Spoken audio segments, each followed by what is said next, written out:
Hello, everyone, and welcome back to another chapter of Experiencer Interviews. And today we've got very special souls that wanted to come on today. I wanted to bring them on because of all the, I guess, the evil that's been going on, and roughly, all the division that's been created by the governments, and they're removing our chances to love each other. And this is a story about love and connection that I wanted to at least bring to you guys, to give yourself some hope to show you guys that there's something more on in the universe, that we're all connected. These two people, while Suzanne, I've known her for quite some time.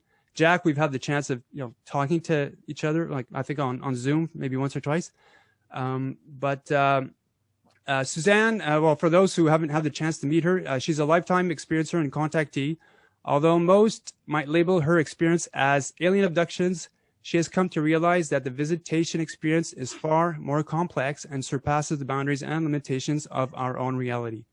Upon reading Whitley Strieber's book Communion in 1987, she found comfort in the realization that her experiences were shared with someone other than herself. Her awakening began a process of self-discovery accompanied by heightened synchronicities, psychic awarenesses, and precognition. Suzanne has a podcast and a blog, both titled Random Alien Brain Droppings, and is currently writing a book about her experiences.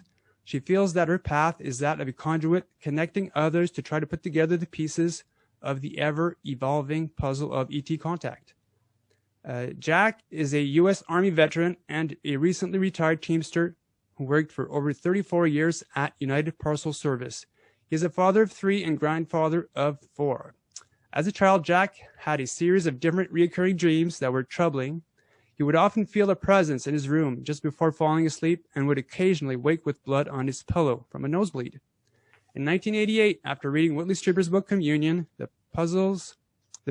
pieces of his experiences as a child and young adult began to make more sense. He started reading voraciously about life after death, near-death experiences, the paranormal, and UFOs, and felt as if he were experiencing a spiritual awakening. Jack has had several UFO sightings over his lifetime, with one in particular actually reacting to his thoughts. He has had instances of time anomalies that he cannot explain, along with a shared dream with his children, of which they all find unnerving. In 2014, while in California, Jack was hypnotically regressed by Yvonne Smith to access previously blocked memories. Although he found the session to be enlightening, surprising, and somewhat disturbing, he declined an offer for a second session. While he still has had a hard time admitting he is an experiencer of ET contact, he finds it even harder to say that he isn't. He has had since embarked on a path of personal healing after losing his wife to cancer in 1997, and in the process has become a Reiki master. So, both of you, thanks for coming on. Thank you for having us. Yeah, Suzanne, I know you've been doing this for a while, but I believe, Jack, this is your first time coming out publicly? Yeah, I've never spoken to, I keep it to myself. Yeah. By the way, this is a really big deal for me. So, thank you. Cool. Yeah, well, thanks for coming on. I know growing up, my mom would tell me to shut up, to keep things to myself. Like, part of me thought that, the things that we went through happened to everyone. So I thought it was normal. So, like, why talk about it? Right. But on the other side, there's my mom saying, well, keep it to yourself. I guess I'm somewhat glad I did growing up. Because, back in the 80s, 90s, we didn't talk about this much. I know in the States it's a bit different than up in Canada. Oh, is it? Yeah. You face a lot of ridicule and a lot of eye rolling, and and I have to say that, I grew up in California and I lived there for 50 years, and it was a lot more open. I think people were more open to talk about things like this, of this nature, than when I moved to the East Coast 8 years ago. It was like a completely different story. It was just like, everybody doesn't talk about this kind of stuff. Oh. So I was really shocked and a little sad. I felt very alone. I was very grateful that, Jack was an experiencer. And luckily through Starborn Support, we were able to connect with a lot more experiencers in 2012. And we had another family, and it was so great because now I feel like there's so much more camaraderie. But I have to say lately, in the past, I would say past couple of years, I think more people are starting to really be a little bit more open, especially like in his family, and people are starting to ask more questions and more ready to listen to what we have to say without ridicule or, well, I mean, yeah, I agree. I mean, the last time we all got together, a couple of the younger kids were asking questions, and then the adults would tend to be a little more open to listening to the story. So has your experiences sort of, I don't like to use the word bleed effect, but we tend to influence others, but because of their, I guess, proximity to us, they tend to also start having experiences. Are you aware of that? I haven't heard anything from my family as far as experiences. I know a couple of my kids have seen UFOs. And like I said, we've had a shared dream before. But I haven't heard, I remember my sister mentioning something back when she was young about a weird situation that happened to her. But, you know, she's not coming out to say that anything happened, you know what I mean? It was just a weird, you know, a lot of people talk in dreams, you know, I had a weird dream, quote unquote, you know. Yeah. So a lot of stuff gets brushed under the rug because you just, it's too much to fathom that situation actually happened. Yeah. So, you know. Yeah, growing up, I always thought there was this white lady that was involved with me. And, you know, sometimes I'd walk in, you know, I'm in the living room and I'm saying to myself, there's something I need to remember. There's someone I'm forgetting. Who is it? And there was always this, remember the film? It's a Disney film about a child that got killed, but I think her soul was put into a doll. The Child of Glass, I think that's it. Wow. And so this girl appears to this young boy, and I think she asks for help, and they find a doll inside a well, and like a few feet down, and the doll is embedded in the wall. So she was stuck to that as that the doll was the container, but though she appeared in white, and that really traumatized me, and that her memory always came back to me, and I'm started having these dreams later on about this like lady in white speaking to me and about stuff, and I started hearing voices about, you know, telling me about the future, and I don't think these things would happen. And so, yeah, you know, dreams aren't really dreams, and that's what I'm trying to get to is sometimes you got their dreams so vivid that you know, it stays with you your entire life, and eventually you start connecting the dots like you two have. And so you two, the funny thing is that you, how long have you been together right now? 8 years. 8 years, a little, yeah. We met first we connected on Facebook in April of 2012. Okay. And then we had our first online conversation in July of 2012. And so that's when we first met. And there's a lot of synchronicities involved before you met up. But you two found out that you're born on the same day, same year? Yes. Yes. About 9 hours apart on opposite coasts. Yep. Yeah. Yeah. Okay. Very strange. Yeah. I mean, not really strange, obviously, when we know how these things work, you know. Yeah. It's surprising. Yeah, I guess it was weird because what had happened was I was on the West Coast at the time, and he was in Rhode Island, and I was writing my book. I was living in Hollywood, California at the time, and I was writing my book. And as I'm on my computer, I get this message from who, I don't have any idea, telling me to close my computer right now, go into the bedroom, sit on the floor, face the armoire, and meditate for 5 minutes. And I'm like, okay. So I did as I was told. You know, I'd really been doing a lot of meditating, so I was really paying attention to messages, divine messages. So I went to the bedroom and sat down on the floor in front of the armoire, closed my eyes, and I meditated for 5 minutes. And after the 5 minutes was over, I received nothing. No, message or anything. And I was a little angry because it disrupted my flow of writing. So I thought, oh, great. So I went back into the living room and I opened my computer and I just was out of my groove. And so I just went on Facebook.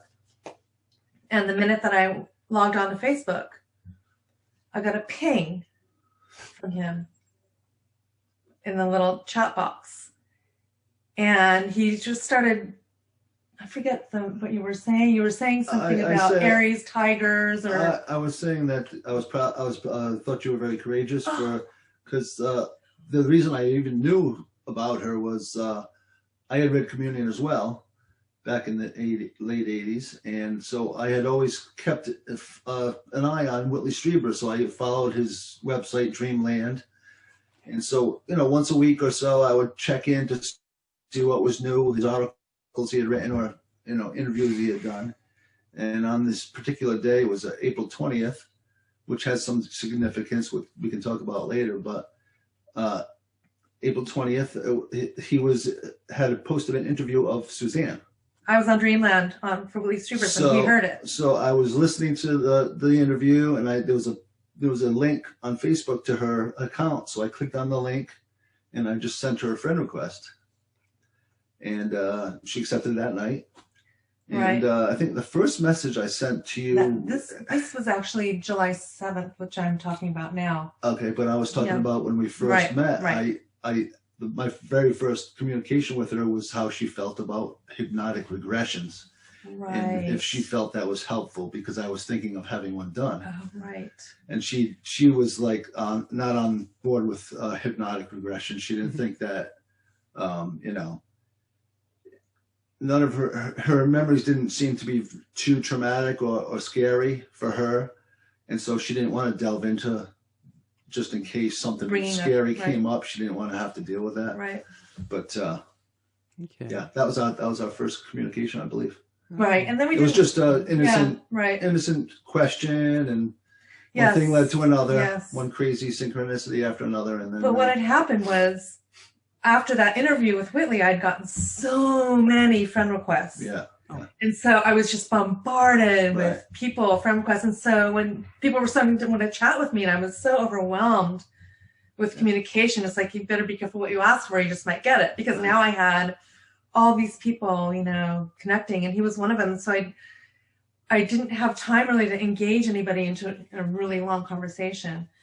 And so I ended up just saying, and I left it at that. But then in July, after this little experience with having the little meditation, and he showed up again, and I recognized him, I think, from before. And so we were just chatting, small talk in the little box, and then I looked at his little thumbnail picture, and you know how little those are on the instant messenger. I mean, they are, but I'm like, something about it was really familiar. So as we're chatting, I clicked on his profile, and I thought maybe I've met him before or something. So then I see that we really didn't have any friends in common. So I thought, well, maybe he was in California sometime, or maybe he was a friend of a friend. So as we're chatting, I innocently clicked on his photos, as you do, going down the rabbit hole, and thinking that maybe I would recognize him in another photograph.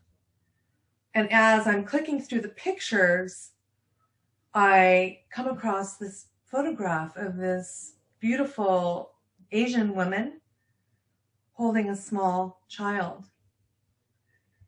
And as I'm looking at this picture, she's looking right at me.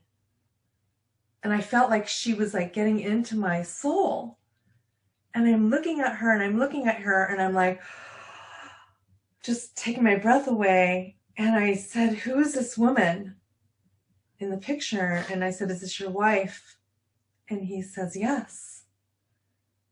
And I just had the feeling that she was no longer living. And I said, she's no longer with us. And she said, no, she passed away in 1997 of cancer. And I said, I have a message for you. And all of a sudden, I was getting this message from her that she loved him and that she misses him and that she's around him all of the time. And that she says, you know, we will see each other again someday. And he says, oh, and we're typing this. And I'm saying this to him.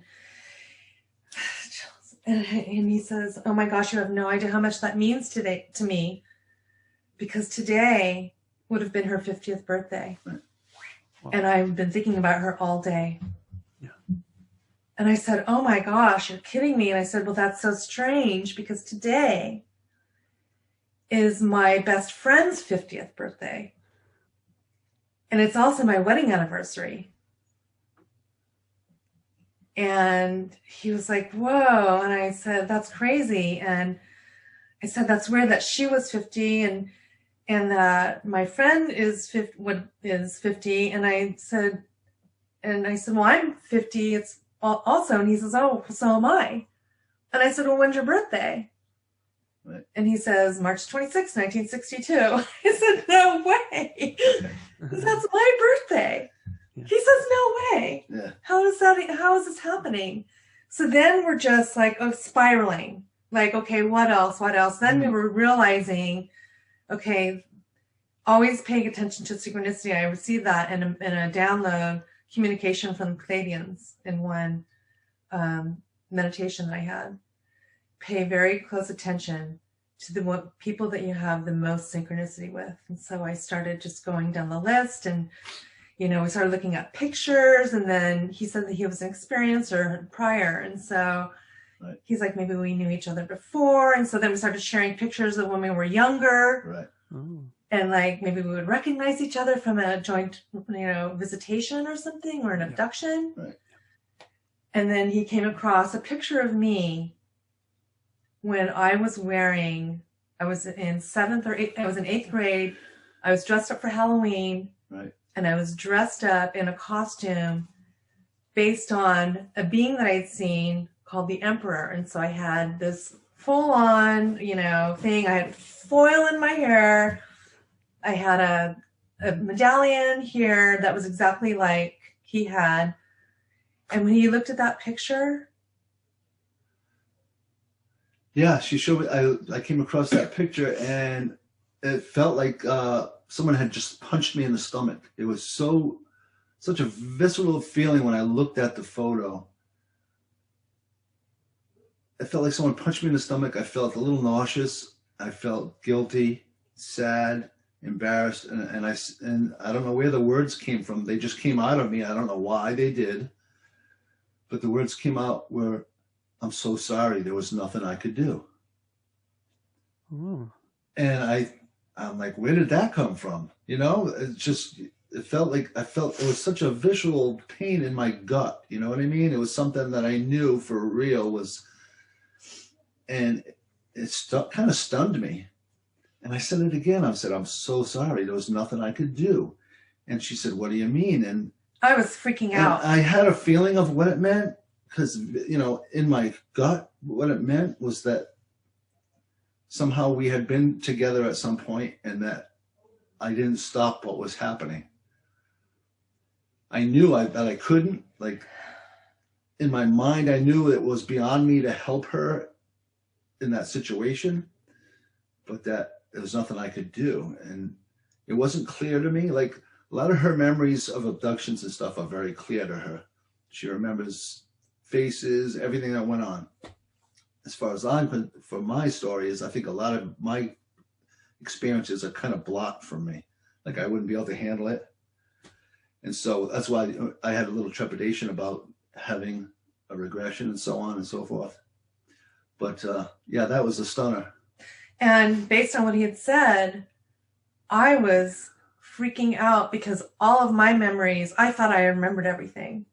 Right. You know, at that point, and I hadn't had a regression. I didn't want to have a regression for that very reason of remembering something that might have been traumatic, because I didn't have any place for that in my life. I didn't want to have any negative memories. I didn't think they would serve me to have a regression, to explore those things that were traumatic. And now he's saying something that I had no memory of, and I was almost panicked. when he said that, because I didn't want to know what happened, you know, and then he has that thought.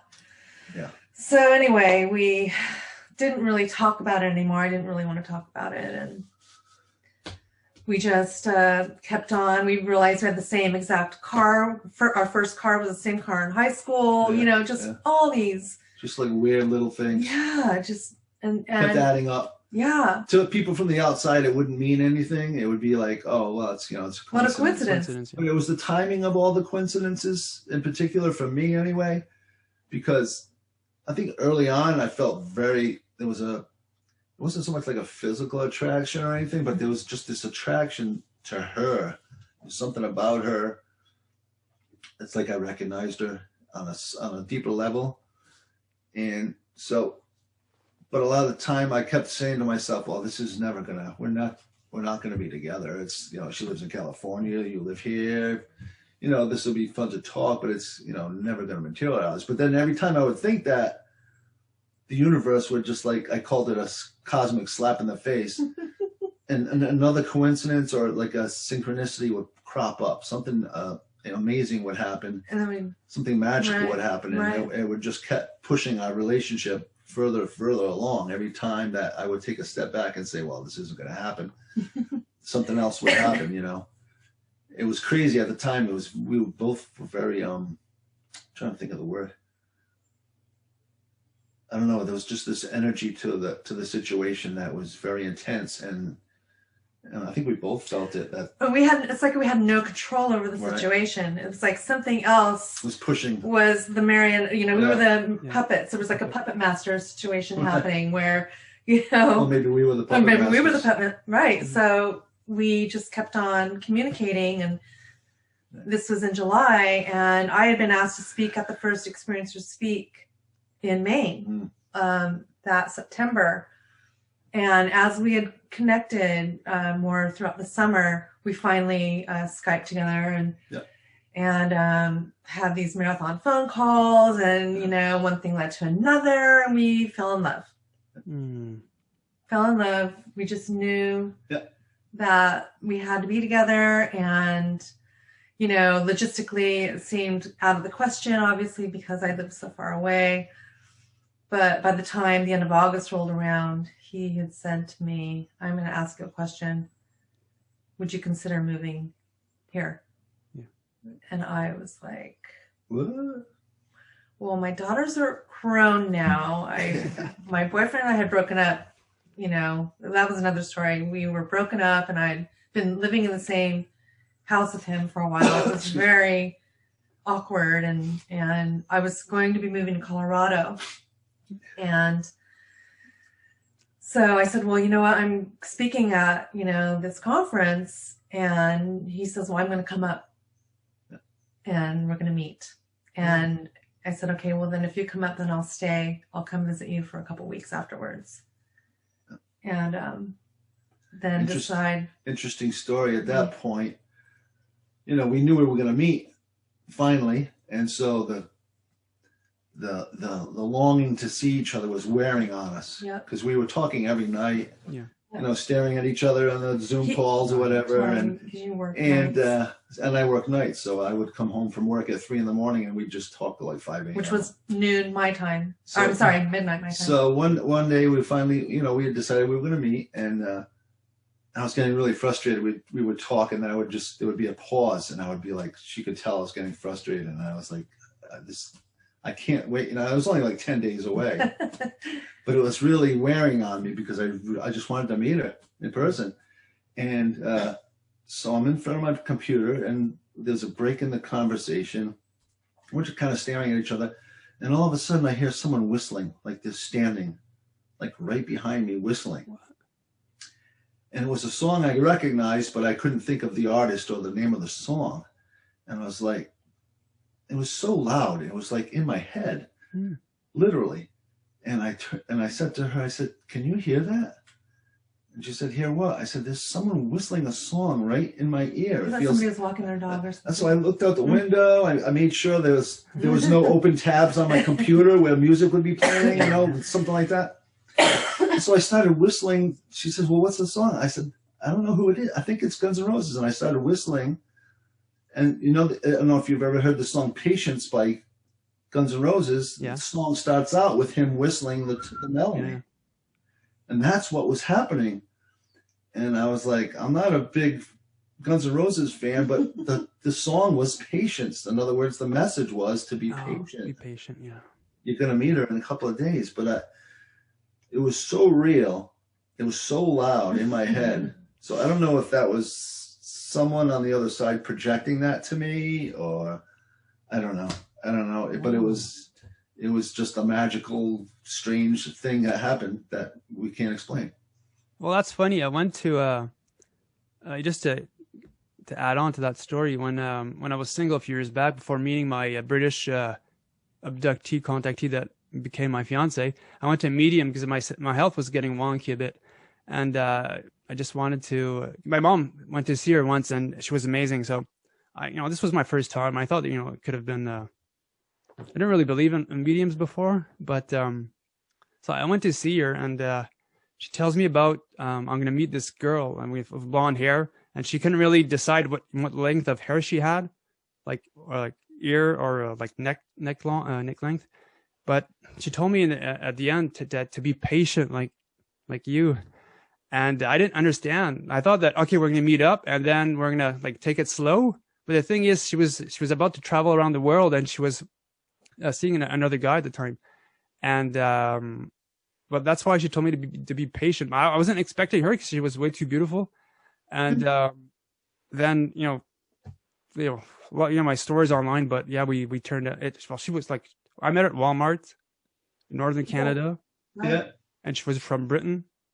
And from a high military ranking family, and great abductee, blah blah blah, But yeah, so it's funny how they can communicate to us in different ways.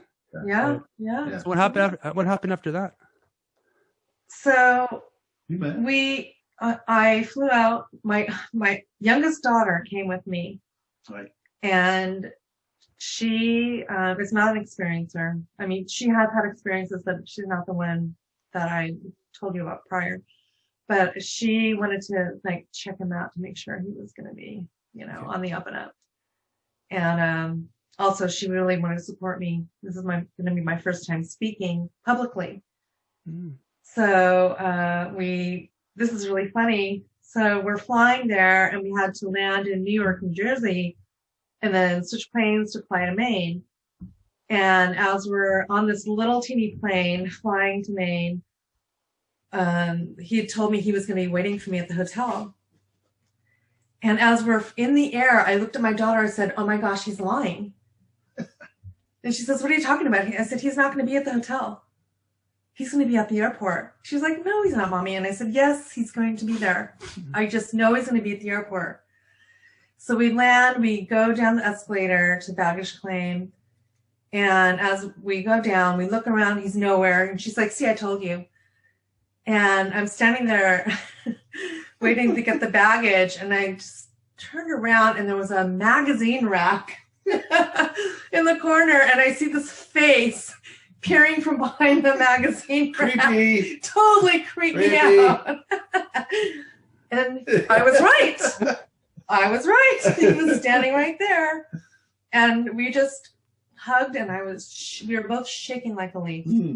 Shaking like a leaf. It was just so, I don't know, just the energy of, accumulating after all that time of wanting to finally connect. It was just magical. So I spoke at the conference, and it was really great, and we met a few people. Christopher Bledsoe was there. Yeah. And obviously Debbie was there, Hewins, and Audrey, and a lot of other experiencers. It was the first experiencer-based conference, so it was really wonderful to have both, the attendees and the presenters all being experiencers, and just we felt such a warm sense of camaraderie. I had a great connection with Christopher. He was such a good guy. Yes. And it's just easy to talk to other experiences because you don't have to worry about them judging you or, Yeah. Funny So- how you were at the first one and I spoke at the last one. Oh, So yeah. it's it's Yep. full circle. Well, hopefully there'll be more down the road, but You missed the last one. Yeah, we did. I had a stroke just before. 2000. Oh, okay. Yeah. 2016 was the last one. Yeah. Sadly. Yeah. 2015 was the one that we missed. Oh, 2015 was the one we missed. Yes, Right. yes. So that conference, Kathleen Martin was there. And should I tell the story? Let's start. Oh, yeah, sure. I mean, if you want to. Yeah. So interesting. You're going to tell the whole story, are you? Well, maybe. Okay. No. Right. So we were in, obviously in Maine. And so what we had planned to do was after the conference, we were going to drive back down and I was going to stay in Rhode Island for a couple weeks. So Kathleen Martin was there. And so we decided to ask her about the Betty and Barney Hill incident. And so we were going to go to the landmark in Lincoln. Right. And, take the, photos that everyone does and then continue with our travels. And she says, well, if you want to know where the car really ended up, I can tell you where to go. And we said, what do you mean? She says, well, nobody really knows this, but the car was far away from where the actual site was, where it was abducted. Right. So she gave us the address. And so we said, great. So we drove down to Lincoln and went to the site, and then we punched in the coordinates into the GPS, and we drove out into the forest, and it was kind of dark, and we're kind of like in the middle of nowhere, off the beaten path, so to speak. And I have to say I was quite nervous because although Jack and I have spoken quite a bit, throughout the summer, I realized that I didn't really know him all that well. I mean, how much do I really know? Driving around to the middle of the Yes, woods. Yeah. nobody knows where I am. And I'm putting all my faith and trust in him. I kind of felt the same way, to be honest. Oh, really?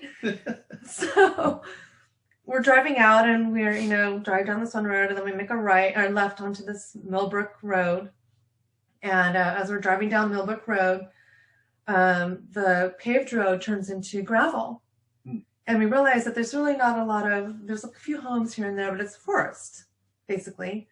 And then at the end of this road, you can see this X for our destination, which was strange because we didn't put in an actual address, but it just said X, this is where you're supposed to stop. Right. So we're like, oh, okay. So we drive up to the X and we stop. And we get out of the car and we realize that we're right across from this huge clearing. And we both looked at each other and we're like, oh, that's a perfect place for a craft to land. Because it's like just the thought, Yeah. And so we were just standing there, we're staring at the stars, and like, maybe we'll see a UFO. What if a UFO came? Right. And then I started getting a little nervous. And then we're like leaning up against the car and we started kissing. I know. And then when we pulled away from each other, I looked at his face and he was a gray. Damn. He was a gray, and I went, are we allowed to cuss on this show? Yeah. Oh yeah, go ahead. I said, we need to get the fuck out of here right now. Right now, we need to get the fuck out of here right now. And he looked at me and he says, yes, we do. We need to get out of here. And we both jump in the car. Yeah. And he just takes off, peels out. There's like dust behind us because it's a dirt road. And I'm just like gripping the seat. And I could not look at him because I thought he had turned into a gray. Yeah. So I thought, what if he's really a hybrid? I mean, I'm being kidnapped. Yeah. I'm thinking, okay, I need to, at the next stop, I need to open the door and roll out of the car. Tuck and roll. Tuck and roll. I'm going to roll out of the car. I'm scared to death. And I just said, can we please just stop somewhere? Let's just go to like the next cafe. I just want to see people. I wanted to be around people. I didn't want to be by myself in this car. Yeah. And he says, great, let's just go. Let's find out the nearest pub or whatever. I could really use a beer right now. He's like, yeah, me too. So we go in and we sit down at the bar and I'm shaking.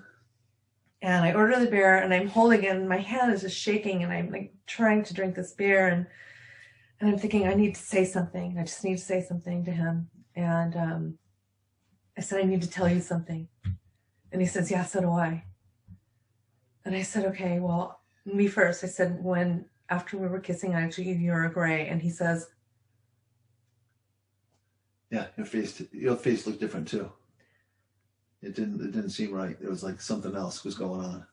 So it was like shape-shifting situation. I don't know what it was. We don't know what it was, but it was so scary that we were actually going to spend the night that night in New Hampshire.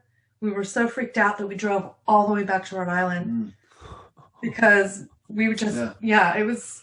I don't know what that was. I don't know if it was our own subconscious projecting that onto the other person, just because we were in a state of like fear, somewhat. So I don't know what that was. Yeah, I don't either, but it was very odd, very strange. Wow, that was one hell of a drive, though. It was a hell of a drive. It was a drive. Okay, so so since that day on, have you had like other experiences, shared experiences that regarding I don't know, ETs or? We've had some odd experiences here. Okay. Ever since when she moved, we're reticent to talk about some of the subjects because some of it is of a personal sexual nature. Yeah. But there's been like little time lapse situations that have happened. There's the orange. Okay, yeah, we'll talk about that. Orb she saw just before my stroke. Right. Yeah, there's been quite a few things. Okay. One in particular, it was the year after I had moved here. It was the Saturday before Christmas of 2013. And I'm going to be referring to one of the photographs that I sent you. I think it's the one before the orange orb. Okay. So what had happened was he was working the night shift for UPS, and he would get home at like 3:30 in the morning, between 3:30 and 4. And our schedules are so flip-flop that I would usually wake up or stay awake until I got home and go to bed when he did. And so this particular evening, he had gotten home, the normal like 3:45, 4 o'clock, and we watched a little bit of TV and went to bed. And went to bed. It was probably 5 o'clock in the morning, I'm guessing. And usually in the morning, I would wake up before him. But this particular morning, when I woke up, talk about this. Okay, yeah. Sorry. When I woke up, he was already out of bed. And I thought, well, that's strange. And so I got up. And as I'm walking down the hallway, I passed the den, and he was in the den drinking coffee. And I startled him.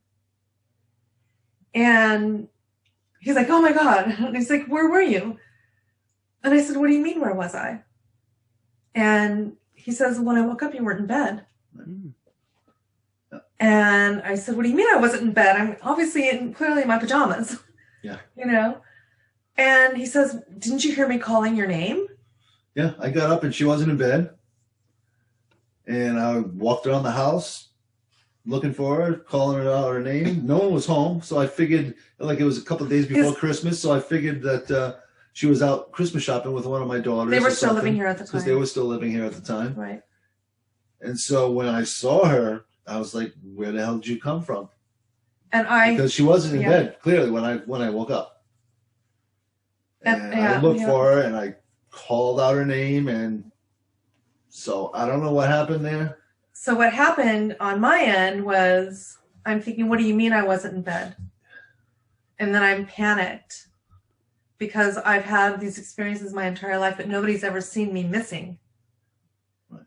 So I'm like, okay, think. And I'm trying to go into recovery mode in my memory of anything that I could just reach for, that I could think of even a weird dream, or, I mean, obviously something happened if I was clearly not here. Where was I? What had happened? And I did leave something out about this. Before we went into the bed, I looked at him and I saw we have two windows in our bedroom. One was, clearly, it it was this time of year, so it was still pretty dark in the early morning hours. But one window was really bright and one was really dark. And I'm like, oh, that's weird. I wonder why it's really light. And so I opened up the curtain, and as I did that, there was a light that collapsed in itself, like the shutter of a camera. Mm-hmm. It's like, shoot, like that. And I said, but that was weird. I said, did you see that? Mm-hmm. But he was already asleep. Yeah. So I just went to bed. I forgot that part. Anyway, so as I'm going into recovery mode of trying to remember what happened, I kept thinking, I got this image of something. And I said, give me a pen and a piece of paper right now. And I drew that image that I shared with you. Okay. And that image, I don't know if you're going to post it. Yeah, I will, yeah. Well, I'll insert into the video, yeah. Okay.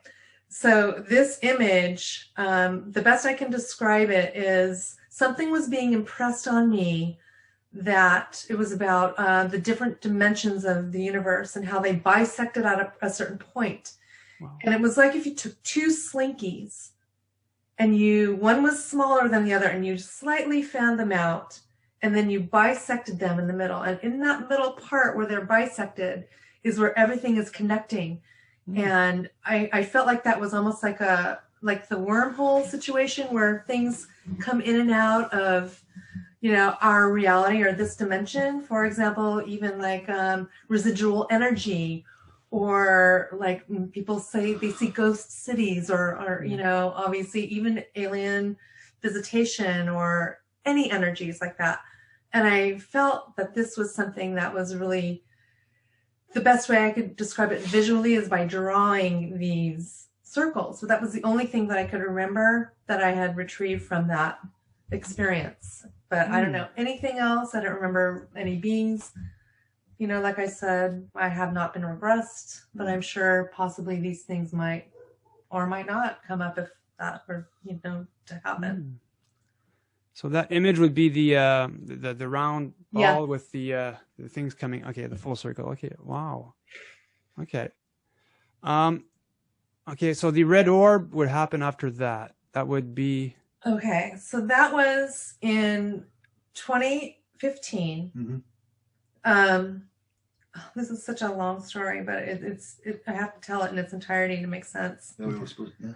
So we were going to be coming to the next Experiencer Speak, and Jack was actually going to be speaking with me for the first time that year. And it was August. It was the beginning of August. And we had... You cut my hair? I was cutting his hair in the backyard. And it was really strange because it was August, so it was like a nice summer day. The sun had already set. It was about 8:15, so there's still a nice glow in the sky, an orange glow. And the back of our backyard faces the west, so I knew that the sun had already gone down past the tree line. And after I finished cutting his hair, I was walking along the backyard, and I looked out. No, I had finished. Okay. I finished. So I stopped and I looked in that clearing. There was a clearing behind our house between two houses and where the canopy of trees began. So it formed like a diamond shape. And as I'm looking out there, I'm seeing this huge, like 10-foot in diameter, and there's a lake right there. A huge 10-foot diameter, orange, glowing fireball orb coming up out of the water so slowly. And I'm like, oh my God, Jack, come here, come here, come here. So he comes over, but by the time he came over, he had gone behind the canopy. So I knew it was going to come up behind the canopy above the trees. I said, just keep looking right there, keep looking. And it never reappeared. Damn. And I'm like, oh my God, we need to drive around. Somebody had to have seen this. Yeah. This is crazy. I'm like pacing. I'm like losing my mind. Yeah, you were freaking out. If you had seen what I had seen, you would be wrapped. I know. So anyway, so I just was pacing. I'm like, we need to go around the neighborhood. And all of a sudden he stopped in front of me. And he just got this glazed over look on his face. And he put his hands on my shoulders. and he's looking at me, and he starts speaking to me like it's not even his voice. And he says, that was only meant for you. Oh, damn. It was a sign only meant for you. And it said that a monarch butterfly flew right in between our faces. Right from behind my left ear. Okay. Right past me, right by her face. And I'm like, I have no idea what happened. I'm thinking, what is wrong with him? Number one, you know, why is he not getting excited about this? And I'm like, you better damn believe we're still driving around the neighborhood. Yeah. You know, sign for me or whatever. I thought maybe there was a fire on the other side of the lake. You know, surely people would be, you know, lining the streets looking at this thing. And so he finally, you know, rolled his eyes, and we got in the car and we started driving around, and there was nothing. And I'm just thinking, it's because it was meant just for you. I know, but at the time it just couldn't be meant for me because it was so crystal clear. Well, we want validation. We want other people to see what we see. Yes. Of course, yeah. Always. I'm not crazy. It's always right? I'm not crazy, right? You saw that. You it's always that's how it always works. It's always how it is. Right. But at the time, this was the most magnificent thing I had ever witnessed in my life. And the fact that he was feet from me. I saw one years before that Right. myself. But it's kind of like a pinball in the sky. Yep. But with like fire inside of it. Right. Right. So let me describe what he was saying. So as I'm trying to describe it to, I remember contacting Mike Clellan. I'm like, oh my God. Mike, yeah. You need to draw this for me. So it looked like it had like a hard edge, like it was a metallic edge, but you could actually, it was transparent. And where you could see in the inside of it, it was roiling like molten lava, just roiling over in itself as it's moving. So it's roiling as it's rising in the sky. So I was just like, wow, that, you know, I could not shake that. So we went to bed that night, and I looked on the UFO stalker. There's like the MUFON tracker to see if anybody had reported it. Oh, yeah. I was obsessed. Yeah. So nothing. So I just shook it off and went to bed, and the next morning woke up at 6 o'clock or 6:15 in the morning to the sound of the electricity going off. We had an air conditioning in our bedroom, and it went off, and it woke us up. Mm-hmm. And when the air conditioner went off, we noticed that there was a huge storm outside. Right. It was so, I looked out the window, I couldn't even see across the yard. There was branches and leaves, and it looked like the fog was down to the ground, but it was like lightning and thundering. And I thought, oh my God, my tomato plants. It was, I know. That was the first thing she thought. I know. My tomatoes. My baby, I had to go. So I run out there, and he's like, what are you doing? Yeah, lightning was striking like every 3 or 4 seconds. Right. It was like. Yeah. Crazy. I think the storm, I think they said it was like 1,500 lightning strikes within in about 15 minutes. Yeah. It just in our little town. It devastated like 3 towns in the area. Yeah. Just like trees down, branches, and just destruction. Really, there was. I think we lost power for like 10 days. 4 days. 4 days. 4 days. Yeah.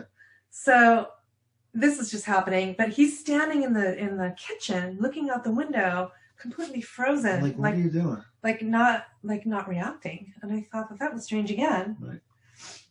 And so in the next couple of days, he had to still go back to work, even though we had no power. And he come home for his lunch break, and I noticed he was acting quite strange. And he was doing things like biting his tongue while he was eating. Right. Biting the inside of my lip. Yeah.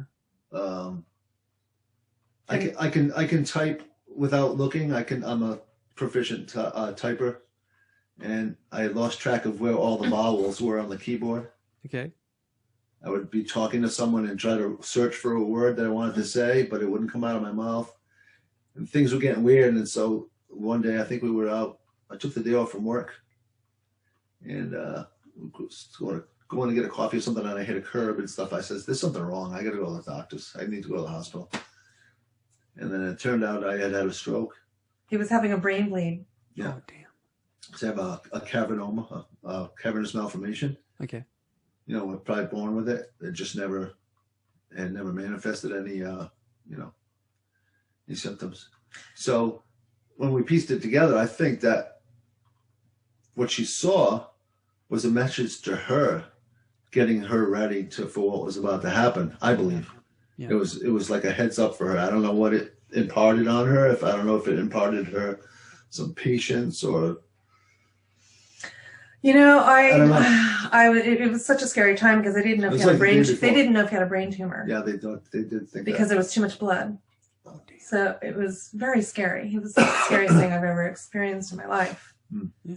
And you know, not knowing, and he was in the hospital, and I was here by myself, and just waiting for, you know, the MRI results, and, you know, going to him from the hospital, and I actually had reached out to Christopher Bledsoe during that time as well. And we talked about it, and I asked Whitley Strieber. Oh, so when he's in the hospital, when we're in the ER, I get a message that Whitley Strieber's wife had passed away at the very same time that this is going on. Yeah.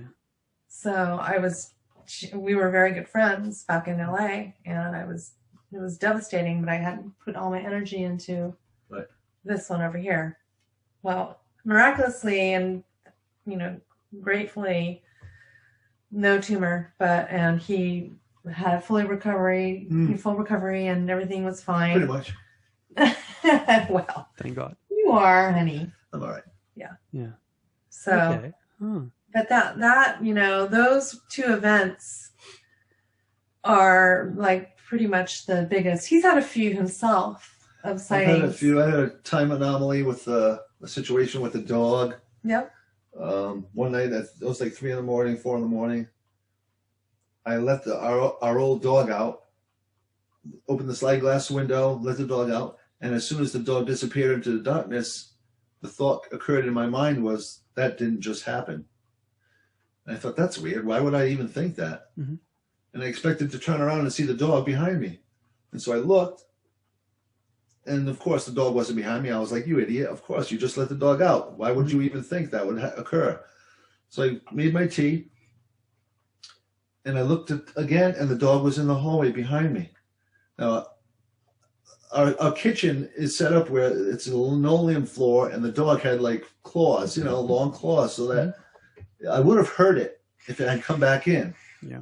So I think there was some kind of time anomaly at that point, that night. I don't know what happened. I don't know. I don't remember any like weird dreams or anything that night. But that was something. There's that was at work. That was before we met. I know, but still. Yeah. And we've had situations where after being intimate, sometimes we would open the window just to get fresh air in the room. And on more than one occasion, the first couple of years especially, there would be this sudden rush of ozone in the room where you could smell. I don't know if you know what I'm talking about. No. Well, I know what ozone is, but you know that the actual smell. But you know what the smell is? If you own like an air ionizer. Okay. If you've ever smelled that, or if you've ever been on a submarine, you know what I'm talking about. The smell of air being been ionized. Okay. And we thought that was particularly. It's almost like electrical. It's like it's an electrical smell. It's hard to describe. Right. It's like a metallic smell in the air. Right. And that we couldn't figure out what was going on there. Right. But it was always after intimacy. And we would open a window or something, and then the rush of smell of ionized air would come into the room. Wow. So we didn't know if we were being watched or if our intimacy was being like orchestrated or what about the shared dream? Yeah. Then we've had a shared dream, which was sexual in nature, where two characters from the dream were in my dream and in her dream at the same time, the same night. Oh, okay. Which that's not supposed to happen. No. Well, there are two Asian-looking women in my dream. I'm not going to tell the entire dream because it's really graphic and everything. Yeah. But I woke up and she was sleeping, but we were intimate. And the next day, I woke her up in the middle of the night after my dream, and the dream was sexual in nature. And mine was as well at the time. Hers was as well, but we didn't talk about it. We just went back to sleep afterwards, and the next day we were out in the backyard, and I had a confession to make because I felt bad because I had had this, you know, erotic dream with two Asian women who were kind of pale. Yeah. And so I took advantage of her. She was sleeping, and I felt really bad. And so as I'm telling her about this dream, her face goes like ashen, and I thought she was going to be really mad at me. And then she told me that she had a dream with two Asian women with kind of pale skin. And it was a sexual dream as well. And so it was, again, it was like someone was trying to orchestrate us to. I felt like they were monitoring our reaction. Watching us. It was very strange. But I don't know if you're. Or living vicariously through our experiences. I don't know what was going on with that. But then a couple of weeks later, I stumbled across David Huggins, who's had these experiences his whole life, and it reminded me of some of the beings that he's been involved with, the Asian looking, with the bangs and sexual, always sexual. Right, same thing. And I had never heard of him either until somebody else. I didn't know about him until like it was like I think someone posted it. I think Mike might have something, even or David Chase or something. Somebody. Anyway. So yeah, we've had that kind of experience going on here. But I also feel like when we first met, I always felt like I had a brother. And when I was very young, I asked my mother, I said, "Mommy, where's my brother?" And she says, "You don't have a brother." And I said, "Yes, I do." And I thought maybe she gave him up for adoption or whatever. And she says, "No, honey, you don't have a brother." And I would like stomp my feet. And so I always felt like he was out there somewhere, and I don't know where that came from. I don't know if it had to do with my experiences. But when I met him, I thought, oh my gosh, you know, we believe that we made an agreement before we incarnated here to reconnect prior to this existence. And so I believe that we are dual soul connected. And we orchestrated this to plan out the way that it has. And that's why we are here now in this moment. Wow. Sweet. That's pretty cool. Yeah. So the to come back to the orb photo, was that the orb that came out of the lake, or? Yes. Okay. Have you ever seen orbs on their own, like moving about? Yes, all the time. Okay. All the time. He's seen. I've seen a similar, a few years before we got involved. I saw, when I was at work, I saw basically what she saw. It looked like it was further away, by like quarter mile away. And it looked like a pinball with flame inside of it. At first I thought it was a helicopter or something because there is air traffic in the area. But then I'm looking at it, and it's not moving, and it looks like a pinball. And then I thought it was the setting sun reflecting off metal. And I kept looking at it, I'm like, no. And so I've seen that, and I've also seen an orange orb.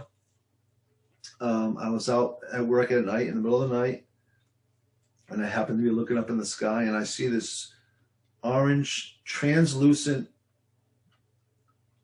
object just streaking across the sky. I'd never seen anything moving that fast. And it had like 5 or 6 white orbs around it. And I'm watching it just go as fast as it could, and I thought to myself, in my mind, I was thinking, well, if this thing changes directions, I know it's a UFO. Yeah.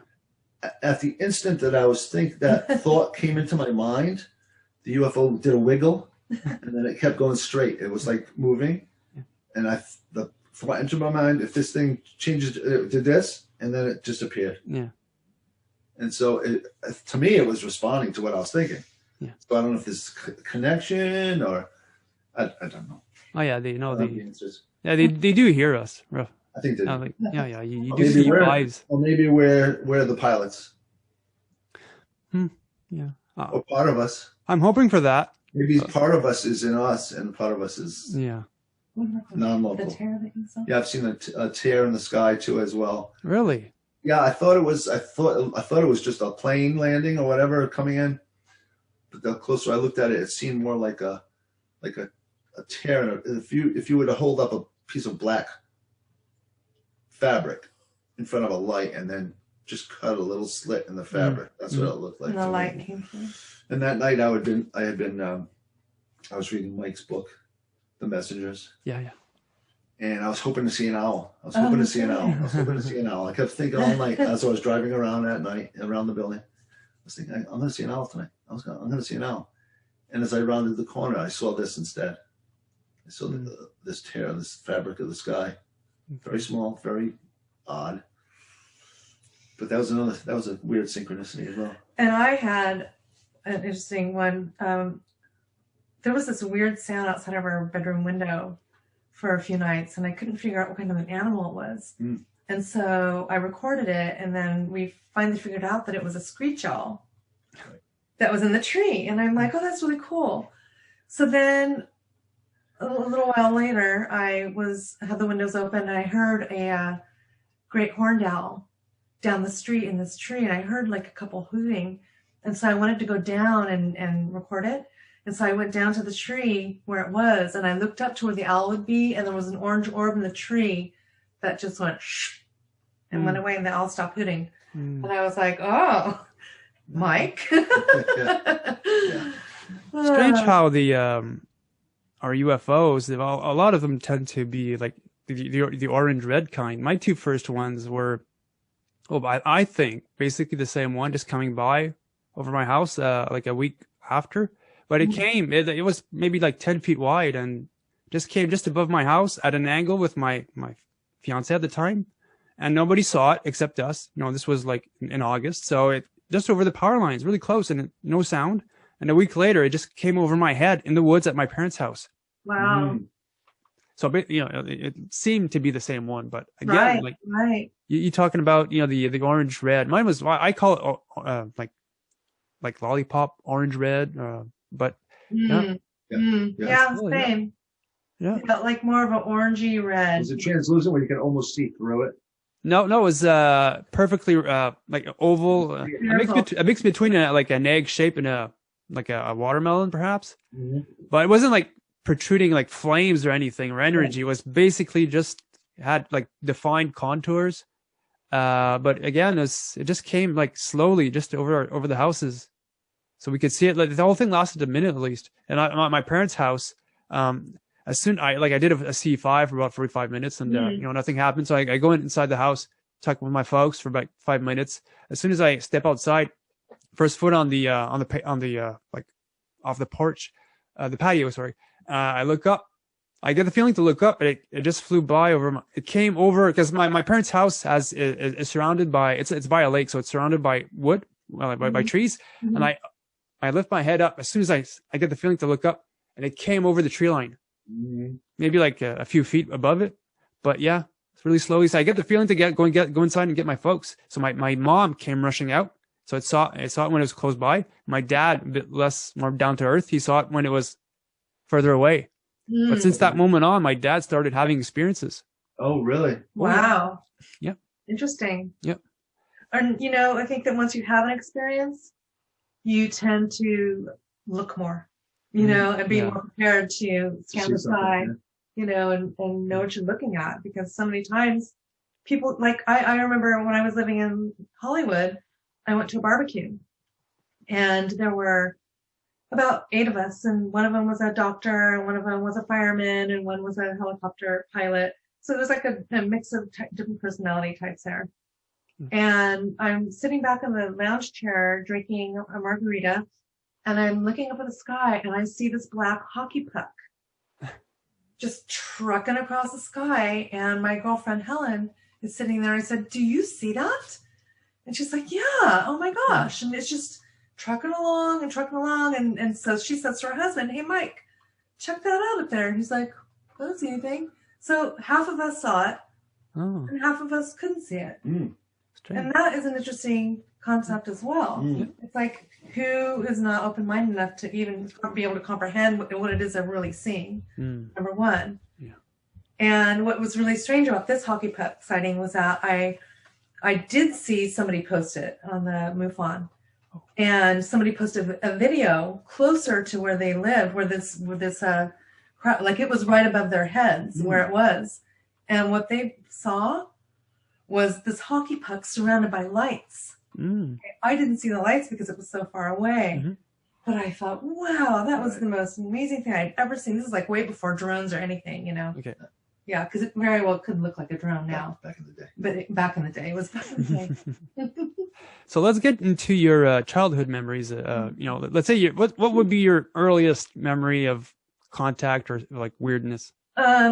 Well, I don't, my earliest memories, those memories didn't come to me until I read Communion. Okay. Because I had shoved them into the dream folder in my brain. And so they were like cataloged away. But once I read Communion and he started talking about all these experiences, I'm like, oh my gosh, that time when I was 4, oh my gosh, that's what that was. I had a dream that I was being carried back to my bed when I was 4 years old by, like, I thought there were small children underneath me. And I felt like there were like 6 of them, like pallbearers would carry a coffin. You know what I mean? It was like that type of a feeling. And I was seeing the ceiling above me and then my door and then my bedroom. And they laid me back down in my bed and they pulled the covers up and I was out. When I woke up in the morning, I said to my mother, I said, Mommy, I need a Band-Aid for my belly button. Oh, no. And she says, what do you need a Band-Aid for? I said, Mommy, I just need a Band-Aid for my belly button. And I really was so like fanatic about it, you know, a 4-year-old, like screaming. Yeah. And she's like, you know, you're crazy. You know, not, she didn't say you're crazy, but she says, I don't understand why you need that. You know, that you don't need it for anything. And she says, why do you need it? And I said, they told me that if I didn't put a Band-Aid on my belly button, that it would get infected.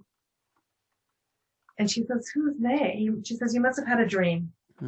I said, no, Mommy. And so she just went and got a Band-Aid and put it on my belly button and like walked away type of thing. And then I was satisfied. And then that was the last I knew of anything.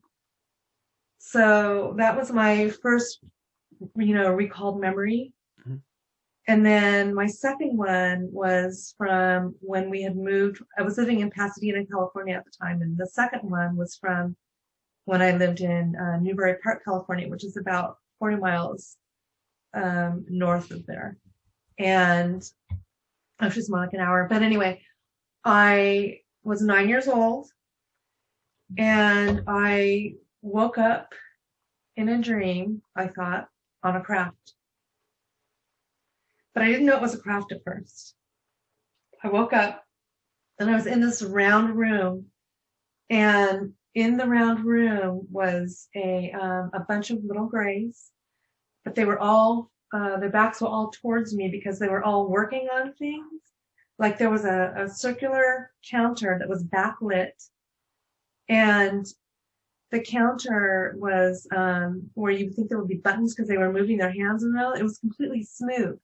So it was almost like they were doing this kind of stuff. Okay. It's kind of weird. And so I wasn't afraid, which was very strange because you'd think in any situation like this where you would see these beings, you would be terrified. I felt very relaxed, calm. I looked to my left and there were 2 other different types of beings, and I realized that they were wearing jumpsuits. One was, the girl was wearing a red jumpsuit and the boy was wearing a blue jumpsuit.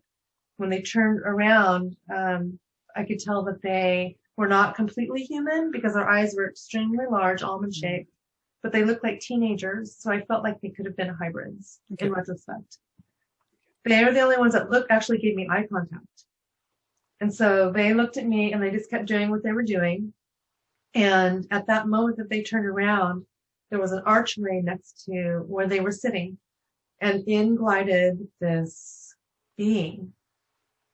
He was, I mean, I was pretty, you know, I was very young, I was 9, so he seemed to be at least 7 feet tall. And he just glided in the room. He wasn't walking, but he was this huge, like a gray type being. His head was much more bulbous. He had like bumps on his forehead, the almond shaped eyes. He was wearing a long shimmering cape that looked like it was made of liquid. So it didn't look like fabric. Like when it moved, it looked like liquid mercury. So it was very shiny. And he had this, like an amulet that clasped together his cape right here. and he glided right past me, and he stopped. And so when I turned to face him, he looked down at me, and I just felt this calm, peaceful, like warmth in my body. Like I was like, I'm gonna say like I was home, but I like felt like he was somebody I'd seen before, familiar. And I was looking at him like, oh my goodness, you know, what is happening? And I said, I don't understand. You know, why am I here? And he just looked at me and he started giving me these downloaded messages. He didn't answer my questions. The first downloaded message that he gave me was that I'm going to let the dog out. That cancer, the cure for cancer, was something that we used every day. Okay.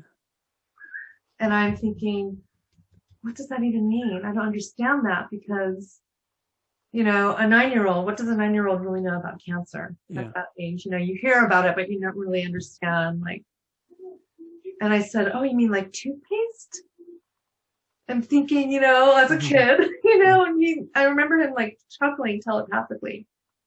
And he says, yeah, like that, you know. And then the second message that he gave me was this symbol. And I'm looking at this symbol in my head, and it was just in my head. It wasn't even like in front of me or anything. And I'm like, what is this?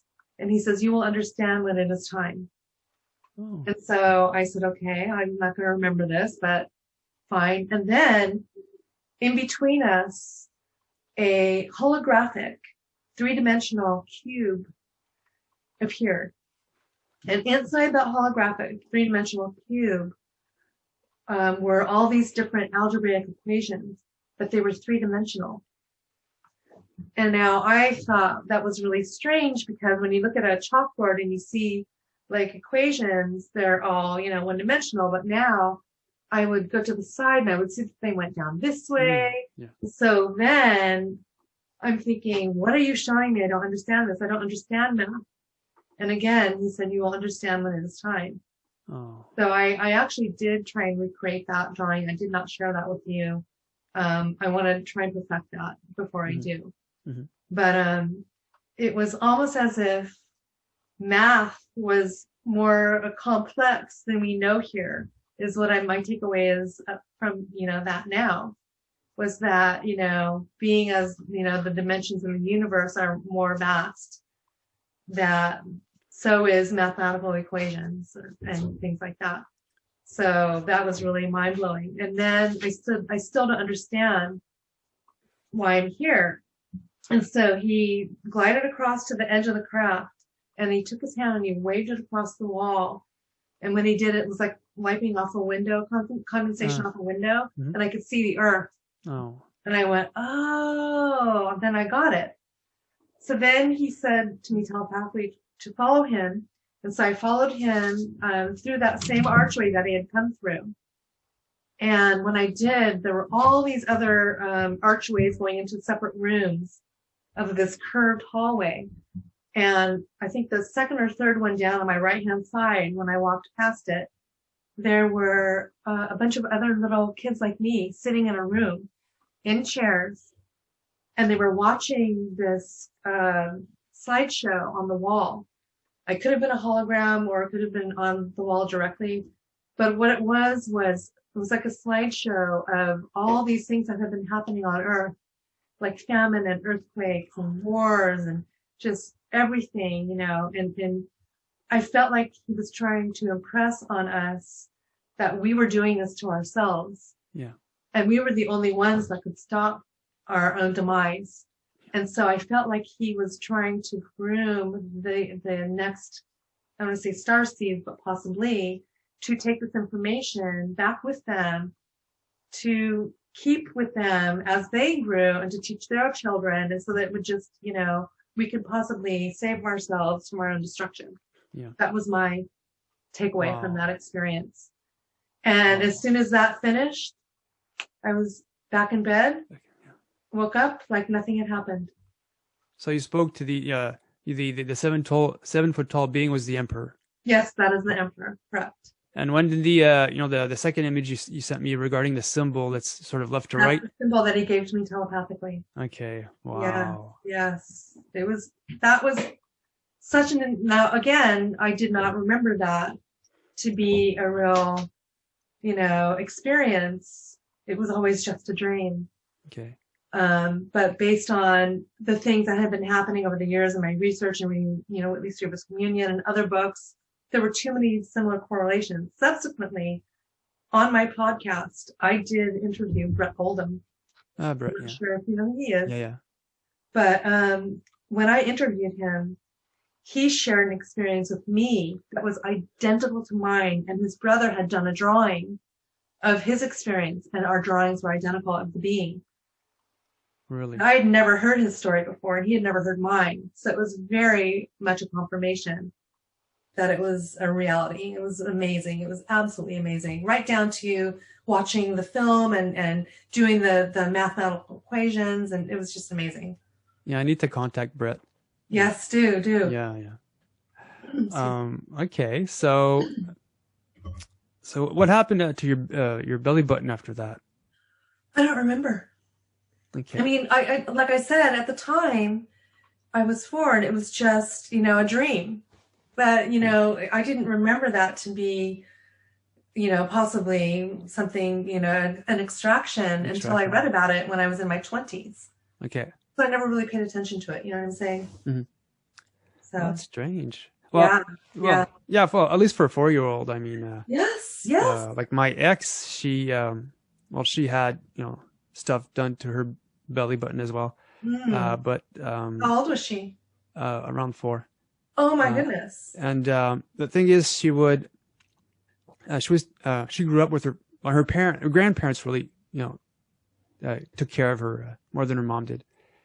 And she would ask her grandfather to sew her top pajama to her bottom pajama, thinking that the grays won't be able to access her belly button because the two fabrics would have been sewn together.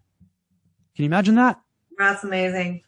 Someone at the age of 4. That's think amazing. of that.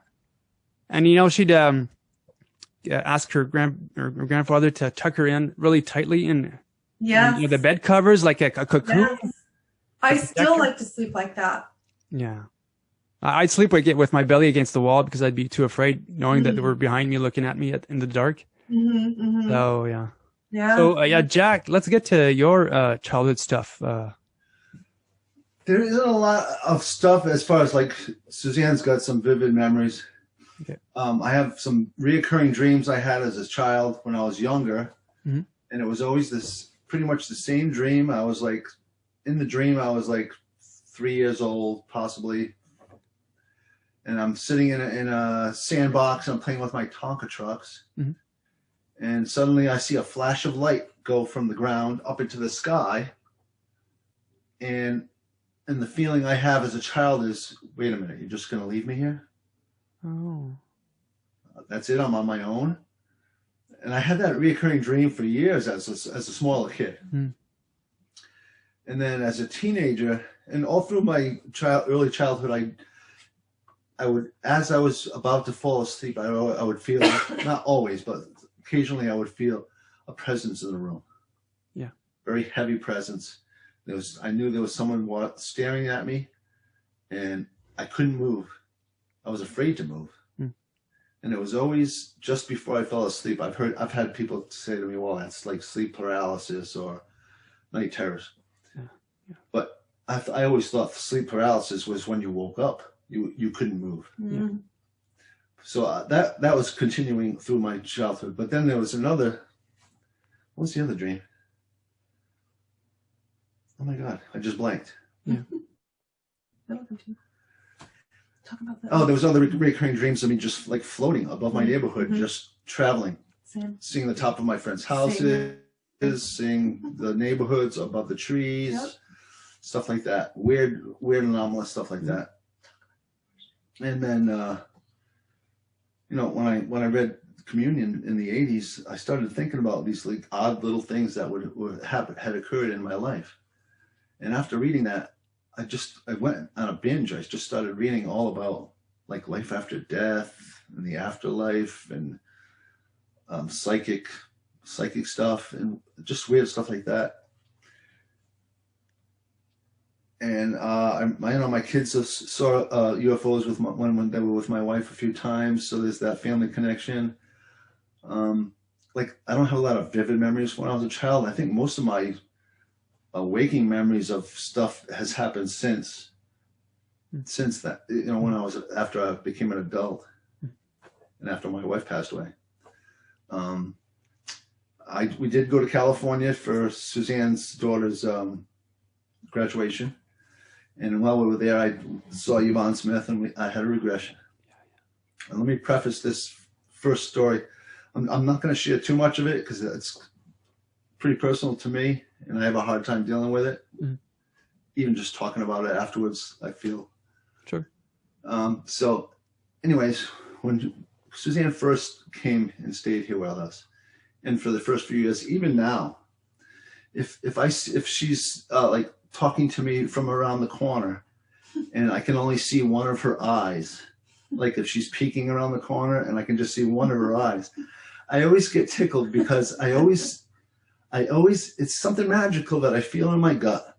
And when I have one eye peeking around the corner, or when we're sitting on the sofa and like the pillows are like between us and she talks to me and I can just see one of her eyes, I always get this image of her as a little girl. And it just tickles me. And I never really, I didn't understand it, but it was just something magical when I would see her peek around a corner or behind a pillow and just see just one eye. It was just a magical thing for me. And so when I was regressed, Yvonne asked me, describe the first time you met Suzanne. I thought it would be at the airport. In my mind, my logical mind, it would be a scene of the airport, but instantly I'm in a large room that's kind of dark. Just the ceiling is lit and just a little bit of light on the sides. And there's probably 30 or 40 really tall grays, almost white. Wow. They're not your typical grays, the small 3 or 4 foot grays. They're like, it's hard to describe because in the dream, the dream, I say dream, the regression, I'm like 3 or 4 years old. And so there's like these 30 or so of these really tall grays, almost white, very gangly, long limbs, big heads, big black eyes. And they're all holding the hand of a small child. So that's the scene. When she asked me, when was the first time you saw Suzanne? That was the scene I see. Wow. Of all these very tall whites holding the hand of a child. And the sense I got was that each one of those grays, those tall whites, that one child was like their charge. That they would be involved in their life for going forward. And I looked at this little girl with blonde hair, and the first time we made eye contact, I see her, she's got her hand up like this above her, holding the alien's hand, and she's got one hand over the other eye, and she's like, she just woke up. Oh. And so the very first time we made eye contact, I only actually saw one of her eyes. Okay. So she was like, that's what I saw. It was just one, the eye contact was just one eye. Oh, that's so cute. And it clicked on me after that of why it was so touching to me. And I always picture her as a little girl when I see her with just one eye. And that was really stuck with me. Wow. And then the regression fast forwarded until I was like 13 or 14. And I believe I was struggling with this. This is a really tough memory for me because I'm not going to just describe it in detail. I'm just going to say it felt like I was being mechanically induced to produce DNA material. Okay. Yeah. Very uncomfortable. I remember if I play back the tape of the regression, it's very disturbing because I'm crying and I'm sobbing and I'm saying, I just want to go home. I just want to go home. I just want to go home. I just want to go home. I repeated it over and over again.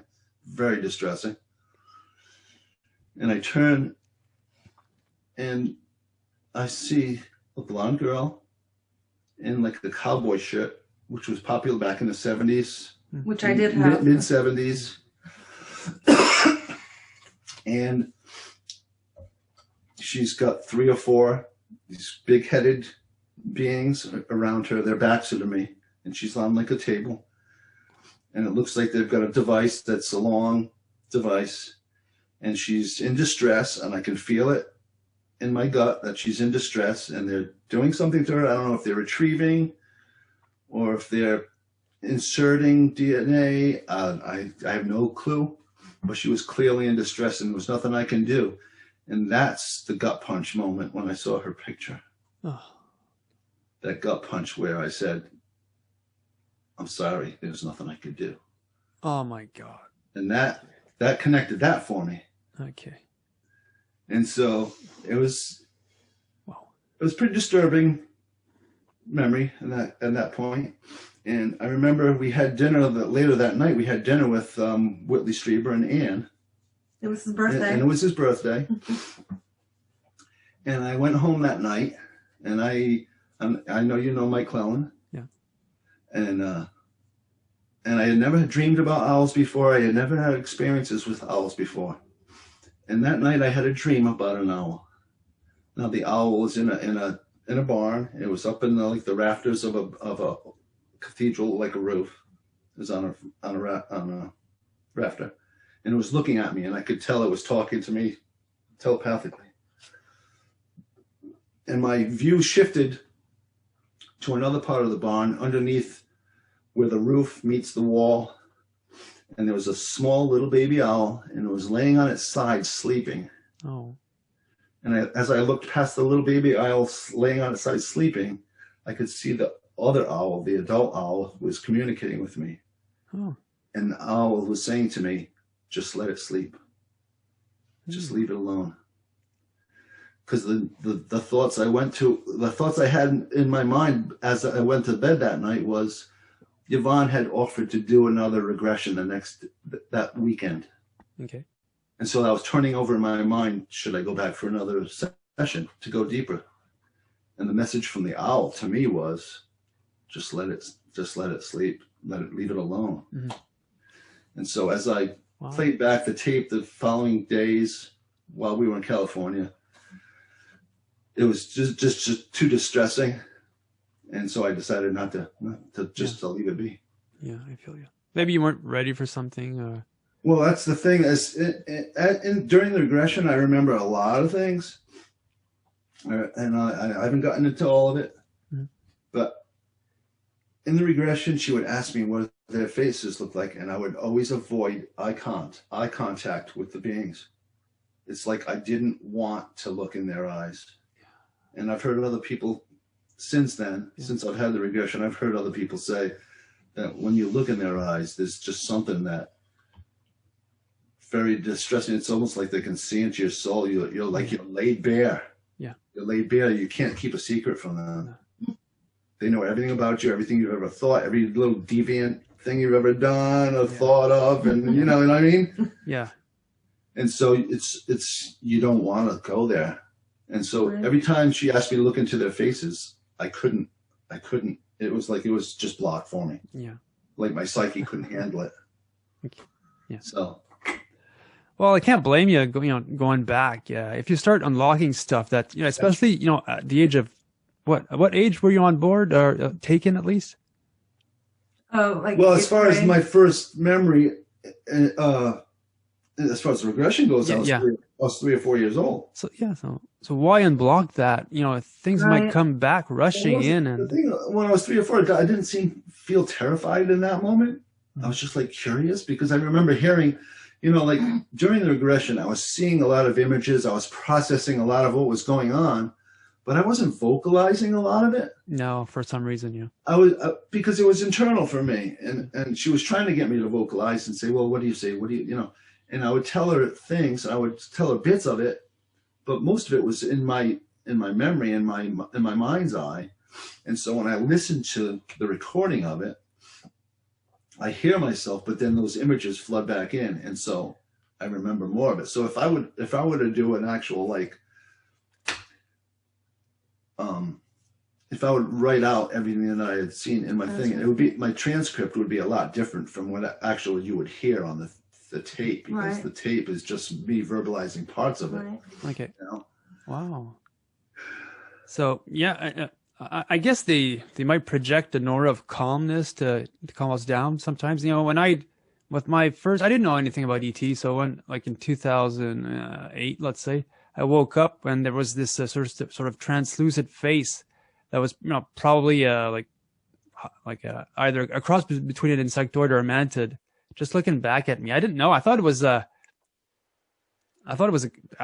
knew about ghosts because there was a lot of ghost stories in my family. Right. So I thought, okay, it's a ghost looking back at me. Like, why wouldn't I be afraid? Like, I'd wake up with my girlfriend. Well, she was sleeping at the time, but I'd wake up to have that just like a few feet away from my face. No, not a few feet, maybe 3-4 feet away. But I looked at it for like a while, and I thought, oh, okay, well, I went back to sleep, and that's it. So they do manipulate us somehow to. Absolutely. I think so. Absolutely. But I think too, at that tender age of 3 or 4 years old, you can't process what's happening. No, you're That's right. why the whole belly button thing. In the tape of it, in the tape, when I play it back, I remember hearing myself say over and over again, "Oh my God, they're so tall. Imagine that. They're so tall." Yeah. That's what I thought. Just the image of her with the rubbing her eye, and then my hand was up like this too as well. So someone was holding my hand. Yeah. So how many children can you evaluate around, like in your area? Yeah. It's hard. Where I was. Well, yeah, where you were, yeah. I'm trying to say what I could see was 20 or 30. Like, it was a very large room, like it was like a staging area almost. Okay. I remember seeing like a large doorway with a well lit area where everyone had come in from. Okay. So this room was a little darker, and I got the feeling that they were going to take us off on our own individually. Okay. To do whatever they were going to do. I don't know what they were going to do. It was like we were in a staging area. Yeah. Where all these like the whole tall whites had gotten their people they were assigned to, these children, and then they gathered in this area. I don't know if there was a speech going on or whatever, but that was a gathering area, and then now they were going to take us all off individually, and God knows how then. Okay. So did anything happen after that? Did you get any like possible visitation, back home or? I don't remember things back then. I remember my parents telling me that I sleepwalked on occasion. Okay. I would wake up, I would go to bed and wake up my bedroom was on the second floor. Yeah. And I would wake up sitting at the dining room table, and they would find me in the middle of the night sitting at the. So I don't know. It's conjecture. It's circumstantial. I mean, in a court of law, I mean, there was, Yeah. No, I feel you, yeah. Now, I'd wake up with my mom would wake up a lot of the times with me, she'd realize I'd be like watching her sleep. So I guess, there might have been an intervention at the time, and I probably wanted to see my folks sleep and, feel more safe, but yeah. But again, there's no proof, and I can't, I don't have any answers for that, but, but I slept against the wall up until the age of 11. That's how how fearful I was. Right. Eventually became more of a thing that I felt secure, and but I totally forgot about the beings in my room at night. So, but as soon as I started, when I went to school, I totally forgot about everything, and nothing of importance really happened. But as soon as I finished college, and I was out on my own, that's when the psychic stuff, the visions, things relating to my family, like you had an event where you were sort of warned that something might happen to Jack. Right. Well, I saw, just before falling asleep, I saw my brother's face right in front of me, and I thought, something's going to happen. It felt like he was drowning. It was like his face was in energy rising from hot pavement. And, I saw his face in a bubble, his eyes were closed. And so I called up my mom, and like a week later, we found out he was at the hospital getting massive blood transfusions because the pills he was taking was killing him. His blood platelets were super low. So yeah, I got, there's a whole, when it comes to experiencers like us, we do get, well, regarding people we care about, at least, Right. we get warnings firsthand. And Right. so Suzanne, how about your other experiences? I know we've got other drawings that we could get into. I mean, that's probably my confirmation event out of all of the ones that I've had, because it involved my daughter. Mm-hmm. And it was 1989, and at the time she was 3. Just some water, hold on. She was 3 years old, and I was engaged to be married. And we lived in a house, 2-story house, and one night I went to bed and I couldn't fall asleep, and my fiance was sleeping next to me, and he knew I was an experiencer. I told him when we, I wanted to be as transparent as possible when we got engaged, because I said to him, you know, this has been my life and I can't control it, and I don't know if it's ever going to stop, and I can't guarantee that it won't involve you at some point. And so if this is a problem for you, then please don't marry me, basically, because I have I mean, and he was like, no, that's fine, you know, and I'm thinking, who says that, you know? But he wanted to get married, so he did. And hi, Jojo. Oh, puppy. There's our puppy. Yeah, puppy. So, so just giving a little backstory on that. So I think he was just more like a skeptic, but didn't want to like rock the boat, and so he just accepted it. Yeah. So this one night in particular, he was sleeping next to me, and I'm laying in bed. I couldn't fall asleep, and I'm looking up the ceiling, and I saw these weird like prismatic shapes that were floating around the ceiling, like if you'd taken a prism in the window and shot light through it, and the light was refracting onto the ceiling, and like moving it around, you know, like those little crystal things, and they're all, so I was seeing that on the ceiling, but it was nighttime. So I'm thinking, well, how could that be happening? And I'm thinking, well, there might be a car driving down the street and something like headlights might be hitting something. So I looked and there was nothing. And plus we were on the 2nd floor. So I'm looking around at these shapes, and at that moment, a gold disc about this big flew in from my bedroom window, shot across my body, and manifested into a woman next to my bed. What? Yes, that's what I said. So as I'm thinking, what? I went to look at her, and I realized I couldn't move. Okay. To look at her. So I'm seeing her in my periphery. So I turned my eyes as best I could to see her. And she appeared to have long blonde hair, and she appeared to be nude. And she starts speaking to me telepathically. And she says to me, verbatim, I will never forget this, where I come from, marriage is the most sacred part of our existence. And I am giving you the chance to experience this if you wish. Oh. Now, I was engaged to be married, so I thought it was quite poignant for the moment. And I'm like, what?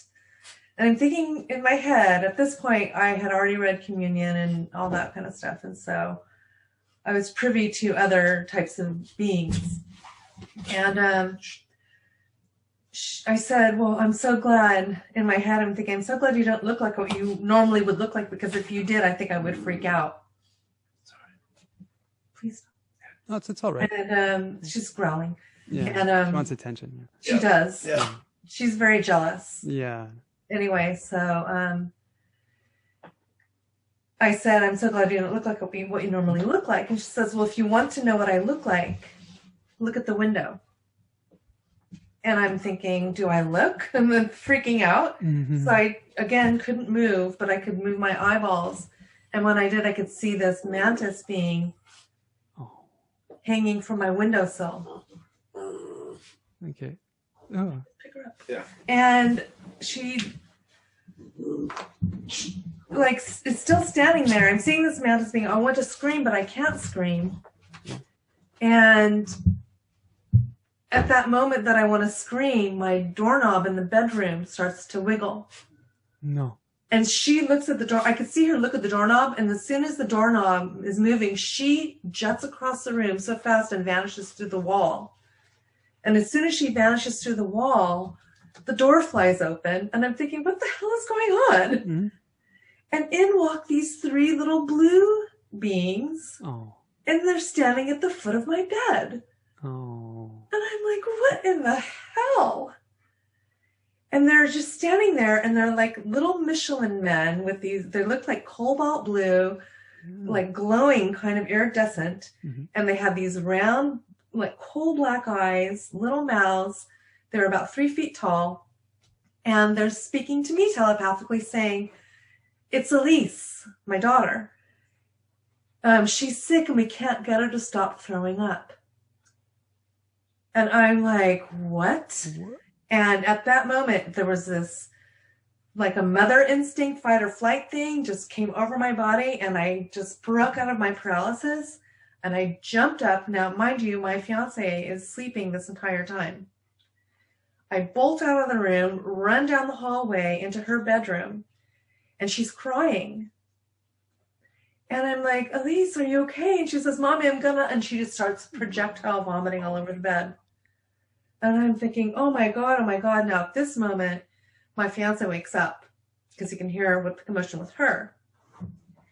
Now he picks her up and brings her into the bathroom and turns on the water. And I go in there and hold her over the toilet. And then he puts her in the bathtub and washes her hair. And then I change her bedding. And once we get her all situated and everything, I make her bed and put her back in bed, and I fall down to sleep, or lay down in bed next to her and fall to sleep with her. And I woke up in the middle of the night, and I went back to my bedroom, went back to sleep like nothing had ever happened. My fiance didn't say anything. And we didn't even, it was just like she was sick. Okay. It was just like she was sick, and that was like the only thing. Mm-hmm. So come morning time, we wake up, and she's bright-eyed and bushy-tailed. And she comes downstairs and she's, Mommy, I'm hungry. And I'm thinking, wow, that's amazing. I mean, how are you feeling? And she's like, I'm okay, Mommy. I said, okay. And so I go into the kitchen where my fiance is standing. We had a little inside joke. Since he knew that I was an experiencer, if he had a bad night's sleep, he would say, did the visitors come last night? Because I slept like shit. And I'd be like, yeah, you know what, maybe they did, or sometimes it would be true. There would be something that had happened. And I'd say yes, but he'd never ask me more than that. Oh. It's like he knew that they had come, yeah, but I didn't want to know about it. Mm. So this happened in the kitchen. He said, and I went, I didn't want her to hear anything. Okay, so I said, I was facing him, she was behind me, and I got her a bowl of cereal and some orange juice. And when I brought it over to her, I noticed that she was drawing a picture. And I looked down at the picture, and it's the picture of this little being, well, this little creature or something. And I think I gave you that. I've got one with the, the one by the 3 beings by the bed, and the one in the window, the Mantid. Oh, did I not give you the one with the round head and the... No. Oh, shoot. No. Well, you can always send that later. Yeah, I'll send it to you. You can put it in your notes or something. Okay. Shoot. I forgot about that. Sorry about that. So, I actually can get it. Hold on, I have it right here. Oh, okay. I'm going to get it right now. How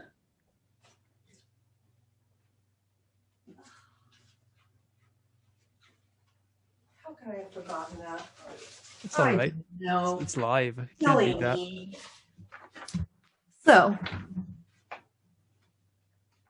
Oh my God. So she was drawing this picture. Yeah. I mean, it was much smaller. This is actually it. Okay. My rendition.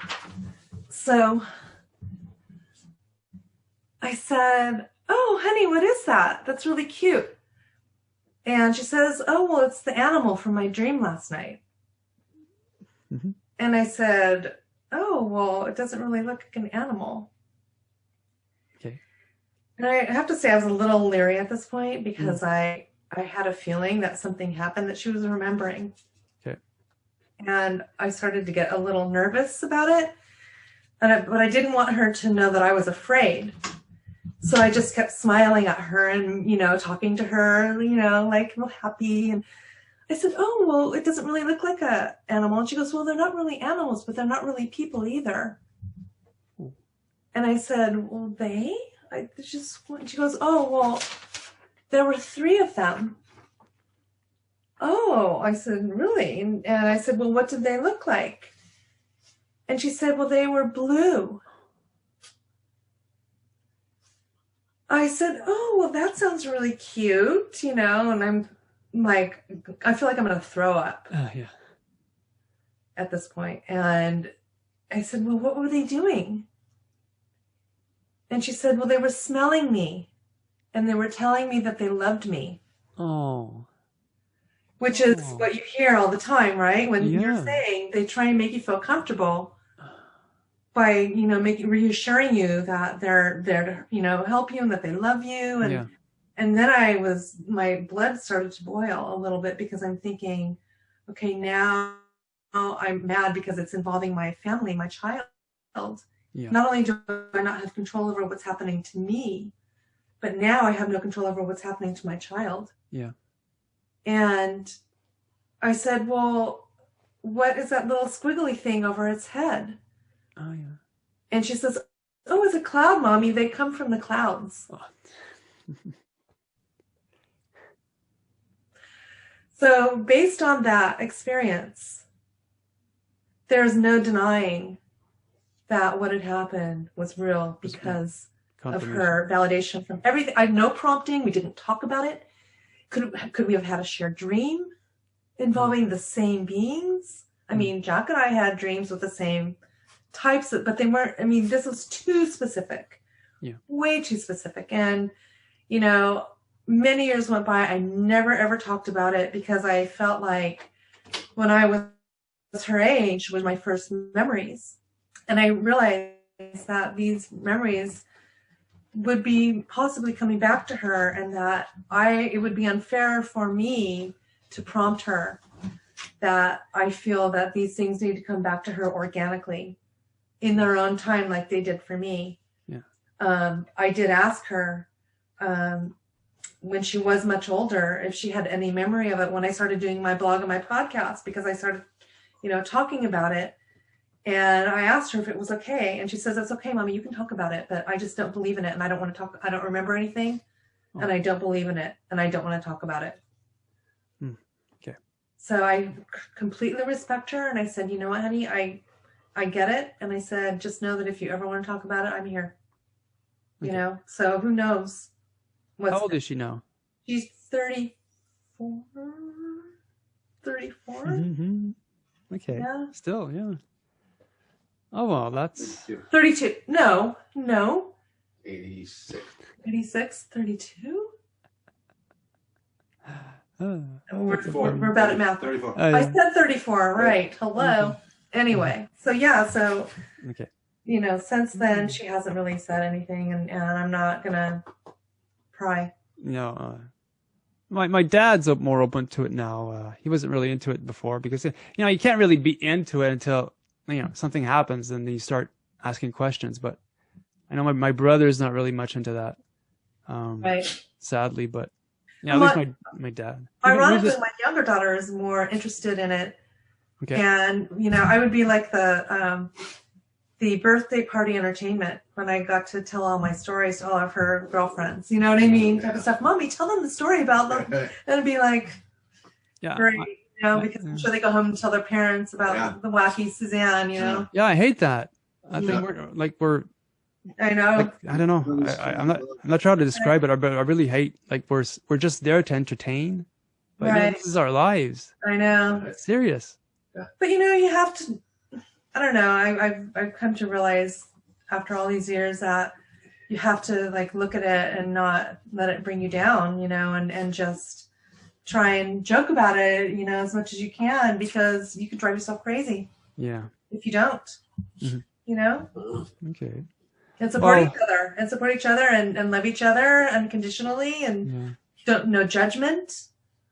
You know, that's very prevalent, and we need to learn how to be less judgmental and more accepting of other realities because they're out there.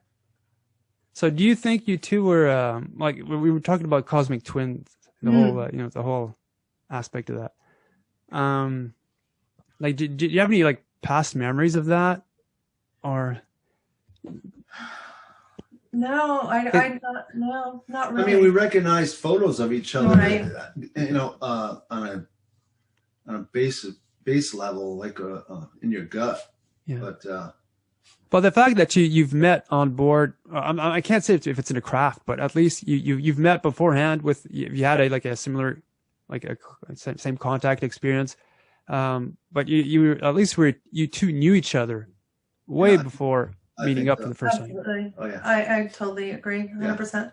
Yeah. I've interviewed a few months ago two, one was Canadian, one's an American, and, but they knew each other on board a craft. And they were trained together, you know, with holograms and stuff like that, many times. And they've, Denise Stoner was the one that, you know, made me contact them. Oh, great. And so, yeah, they talked about their experience, and they ended up together because they were together beforehand. Yeah. So Well, Matt Mona says he's met several people who've met later in life after the fact. And gotten together. Yeah, that's amazing. Well, I know that about Audrey and Debbie, right? Knowing Matt beforehand. Yeah. But yeah, you know, that's an amazing thing to actually, you know, meet up with other people that've been taken. Yes. Yes. So we find a way. Yeah, I've just subconsciously or it's like breadcrumbs. Destiny. They just You know. Well, then, you know, that's why I'm bringing these stories out, you know, like, to jog people's memories, because your story it's really cool though, that, you know, people have to really listen to the entire show. And we haven't even, you know, touched this. We've given you bits and pieces of it, but at the time it was happening, it was just one thing after another. Right. And we've written it all down. It was just undeniable. Right. And you know, other people might think we're just a couple of crackpots and whatever, but right. You know, we lived it. Yeah. We lived it, and we're still together 8 years later, and we're engaged. We're engaged, and yay! You know. Well, hopefully we'll get together again, and well, you know, down the road on the show, and definitely, and that would be awesome. That'd be great. So we've been at this for 2 hours, really. Oh, wow. Nice! Imagine that. That's great. Yeah, I believe it. Yeah, that went fast. Yeah. Okay, well, to you two, Jack and Suzanne, thanks for coming on. Thank you for having us, Yana. Yeah, I love these stories because they're different, and that's what I want. You know, it's not the same old, you know, nuts and bolts type of thing that happens, but it's different because it's more complex. Yeah, you know, there's you know, there's like, again, like you talked about telepathy a lot, and that's really a huge aspect when it comes to, because we do feel naked in front of the ETs, and I've had a telepathic message once, but it was right before falling asleep. But I clearly heard it in my head, and it said yawn.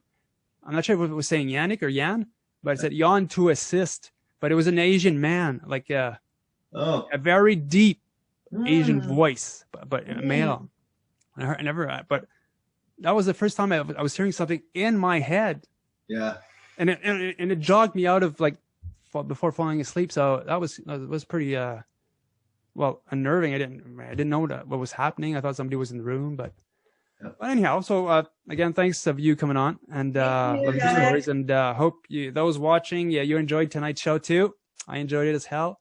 Yeah. So this is going to be the last show for the year 2020. Hope. All right. Well, happy holidays and happy New Year to you. Yeah. We want to get better, right? Yeah. So we love you guys. You guys are awesome. And to those watching, I'll see you guys next year, and more experiencer interviews coming up. So take care, everyone. Great. Peace out. Bye-bye. Bye.